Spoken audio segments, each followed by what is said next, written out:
Hello, আমি অনুপ্রিয়া। আশা করছি আপনারা সবাই সুস্থ আছেন, ভালো আছেন। প্রিন্সেস ফ্যামিলিতে সবাইকে স্বাগত।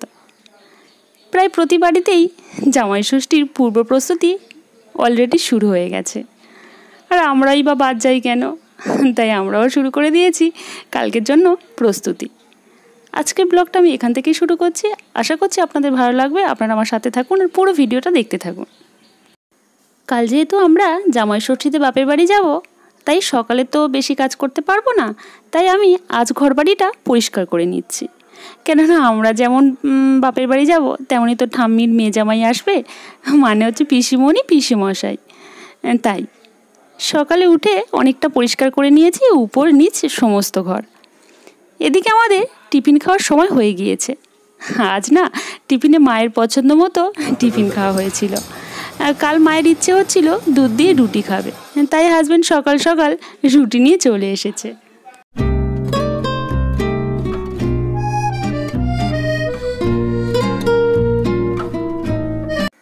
খাওয়ার সময় মা এত হাসির কথা বলছিল যে আমি খেতে খেতে শুধু হেসেই যাচ্ছিলাম। খাওয়ার শেষ না হতে হতে এদিকে হাজব্যান্ড বাজার নিয়ে চলে এসেছিল। আমি না সবার আগে খেতে বসি, কিন্তু উঠি সবার শেষে, মানে আমার একটু খেতে দেরি হয়। আর আমার হাজব্যান্ড তার ঠিক উল্টো, মানে উনি বসে সবার শেষে কিন্তু খাওয়া হয়ে যায় সবার আগে। কাল রান্নার জন্য মাছ আর কিছু বাজার আজই করে এনেছিল, তাই আমি এদিকে বাজারগুলো তুলে রাখছিলাম আর মা ওই মাছগুলো ধুচ্ছিল আর কি। আর বুঝতেই পাচ্ছেন জামাই ষষ্ঠীর জন্য হাজব্যান্ড বলছিল বাজারে প্রচণ্ড ভিড়।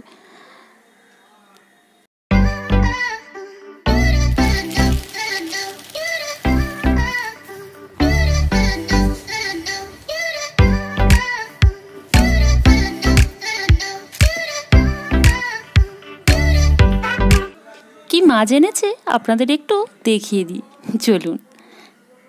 কালকের জন্য এনেছে কাতলা মাছ।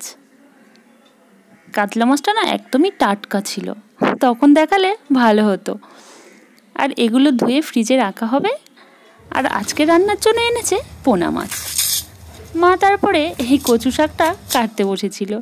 আসলে কচু শাকটা কাটতে না আমার ভালো লাগে, কিন্তু যে হাতে যে কালো কালো স্পট পড়ে যায়, সেই জন্য মা বললো যে না না তোমাকে কাটতে হবে না, হাতে দাগ হয়ে যাবে। তাই এগুলো মাই কাটছিল, আমি অন্যদিকে সবজিগুলো কেটে দিয়েছিলাম। কচু শাক গ্রামেগঞ্জে খুবই পাওয়া যায়, কিন্তু আমাদের তো কিনে খেতে হয়।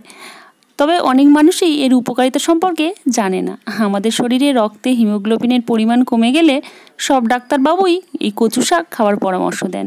আমি এদিকে সবজি কাটতে কাটতে দেখুন মাছের ঝোলে পেঁপে দেবো বলে কাটতে বসেছিলাম। কেটে দেখছি পুরোটাই পেকে গেছে, একদম লাল হয়ে গেছে।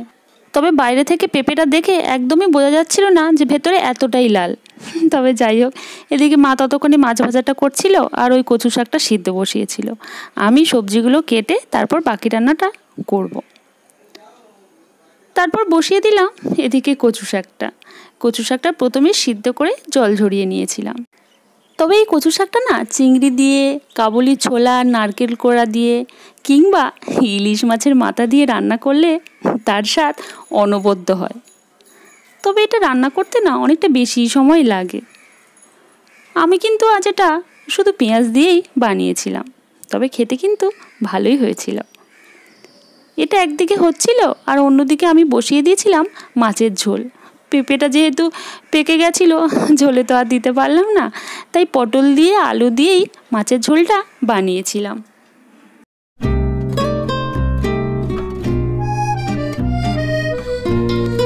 আর সাথে একটু ডালও বানিয়েছিলাম, মানে ওই মুসুর ডাল কাঁচা পেঁয়াজ দিয়ে সিদ্ধ আর কি। আমরা আজ দুপুরে খাওয়া দাওয়া সেরে যাবো একটু জামাই ষষ্ঠীর জন্য কেনাকাটা করতে, ওই আর কি মায়ের জন্য আর বড়মার জন্য। বড়মা মানে আমার জেঠিমাকে আমি বড়মা বলেই ডাকি।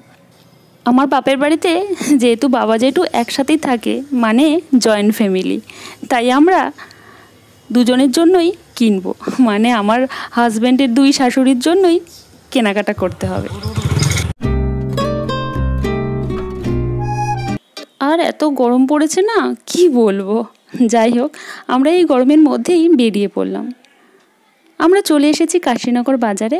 আমাদের যে কোনো কেনাকাটাই আমরা এই দোকান থেকেই কিনি। আর ওদিক থেকে মা ও বোন এসেছিল, ওরাও কিছু কিনবে বলছিল, তাই আমি বললাম ফোন করে যে আমরাও যাচ্ছি, তাহলে তোরা আয়, একসাথেই কেনাকাটা করি। আর মা যেহেতু এসছে, তাই মায়ের পছন্দ মতো শাড়ি নিতে পারবে, সেটা আমাদের অনেক সুবিধাই হবে। আমরা সব রকমই শাড়ি দেখেছিলাম, তারপর মায়ের পছন্দ মতো শাড়ি কিনেছিলাম। আর বড় মা যেহেতু বয়স হয়ে গেছে অনেক, আর বড় মা অপারেশনও হয়েছে, তাই এখন শাড়ি ঠিকঠাক পরতে পারে না। তাই বড় মাকে জিজ্ঞেসই করেছিলাম, বড় মা বললো বড় মার জন্য নাইটি কিনতে, তাই বড় মার জন্য নাইটি কিনেছি, একদম সুতির, আর ওড়না এইসবই কিনেছি। আর তারপরে মা বলল হাজব্যান্ডকে একটা পাঞ্জাবি কিনে দেবে, তাই পাঞ্জাবি এদিকে পছন্দ করছিলাম। উনি তো পছন্দ করেই যাচ্ছিল, আমি শেষ পর্যন্ত ক্লান্ত হয়ে বসে পড়েছিলাম। কী পাঞ্জাবি কিনলাম আমি কিন্তু দেখাবো না, যেদিন পরে যাবে আপনারা সেদিনই দেখবেন। আর অবশ্যই কমেন্টে জানাবেন যে পাঞ্জাবিটা কেমন হয়েছিল। তারপর আমরা সব কেনাকাটা সেরে বাজার করে গেলাম ফুচকা খেতে। এই ভাইয়ের দোকানে না খুব ভালো ফুচকা বানায়। আমরা যখনই কাশীনগরে আসি তখনই এই ভাইয়ের কাছ থেকে ফুচকা খেয়ে তবে আমরা যাই। আর মা তো ফুচকা খাচ্ছিল না, মা তাই আইসক্রিম খাচ্ছিল আর আমরা ফুচকা খাচ্ছিলাম।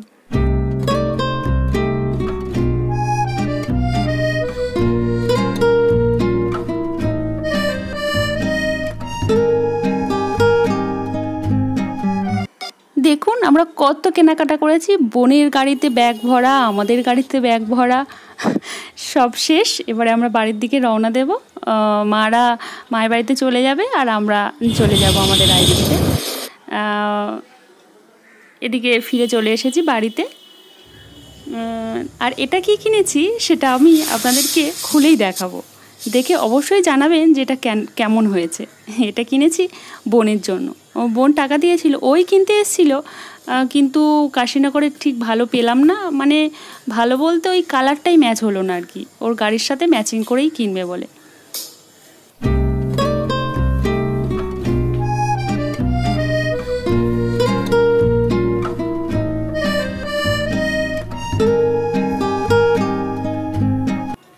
আমার মতো আপনারা কারা কারা জামাই ষষ্ঠীর জন্য পূর্ব প্রস্তুতি করছেন অবশ্যই কমেন্ট বক্সে জানাবেন।